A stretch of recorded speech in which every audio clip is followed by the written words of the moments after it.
আর আমরা ইতিমধ্যেই জানি আনন্দপুরে অগ্নিকাণ্ডের ক্ষেত্রে আরও বিস্তারিতভাবে নিখোঁজ যারা তাদের খোঁজ করবার জন্য জেসিবি আনা হয়েছে এবং যে টিনের শেডগুলো রয়েছে তার তলায় কেউ এখনো পর্যন্ত কারোর দেহাংশ পাওয়া যায় কিনা সেই খোঁজ চলছে। আর সেই জায়গায় দাঁড়িয়ে খোঁজ নেই পিংলার অনুপের। ২৭ বছরের অনুপ প্রধান, যার খোঁজে পরিজনেরা। নরেন্দ্রপুর থানায় নিখোঁজ ডায়েরি পরিবারের, থানায় জমা দেওয়া হয়েছে ডিএনএ নমুনা। এখনো যারা নিখোঁজ তাদের পরিবার পরিজন যারা উদ্বেগে উৎকণ্ঠায় রয়েছেন তারা ইতিমধ্যেই হয়তো বুঝতে পারছেন যে তাদের প্রিয়জনরা আর নেই, কিন্তু তাদের দেহাংশ বা তাদের দেহ পাওয়ার অপেক্ষায় তারা এই মুহূর্তে রয়েছেন। সেরকমই একজনের কথা আপনাদের জানাবো, ২৭ বছরের অনুপ প্রধান, যার খোঁজ পাওয়া যায়নি নরেন্দ্রপুর থানায়। তাই নিখোঁজ ডায়েরি পরিবারের, থানায় জমা দেওয়া হয়েছে তার ডিএনএ নমুনা।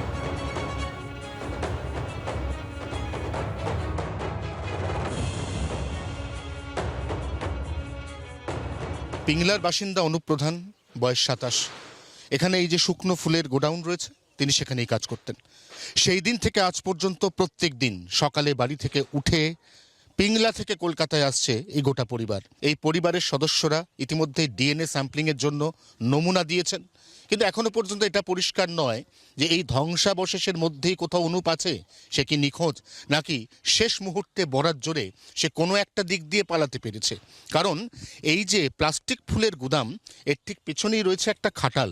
এখানে কিছু কিছু জায়গায় ফাঁকফোকর রয়েছে, কোনোভাবে কি পালাতে পেরেছে তাদের পরিবারের এই প্রিয় সদস্য?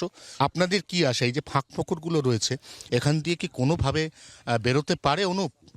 বেরোতে পারে সেই আশা নিয়েই তো আমরা ঘুরছি, বা বেরিয়ে গিয়ে কোনো হাসপাতাল কোনো স্বাস্থ্যকেন্দ্রে যদি ভর্তি হয়ে থাকে, ওই জন্য আমরা রোজ পিংলা থেকে কলকাতায় 110 কিলোমিটার রোজ গাড়ি বুকিং করে আসছি। দিদি, আপনার কে হয়? আমার ভাই।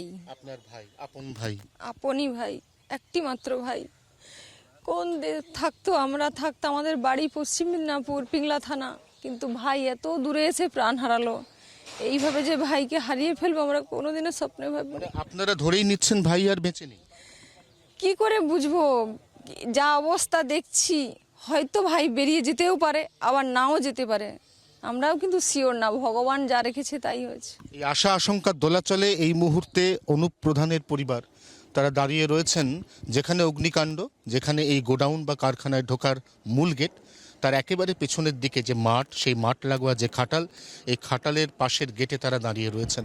প্রত্যেক দিন প্রায় 110 কিলোমিটার পথ পাড়ি দিয়ে আসছেন কলকাতায়, আবার দিনের শেষে ব্যর্থ মনোরথ নিয়ে ফিরে যাচ্ছেন পিংলায়। জি 24 ঘন্টার জন্য ক্যামেরায় জয়ন্তর সঙ্গে অয়ন, আনন্দপুর, কলকাতা।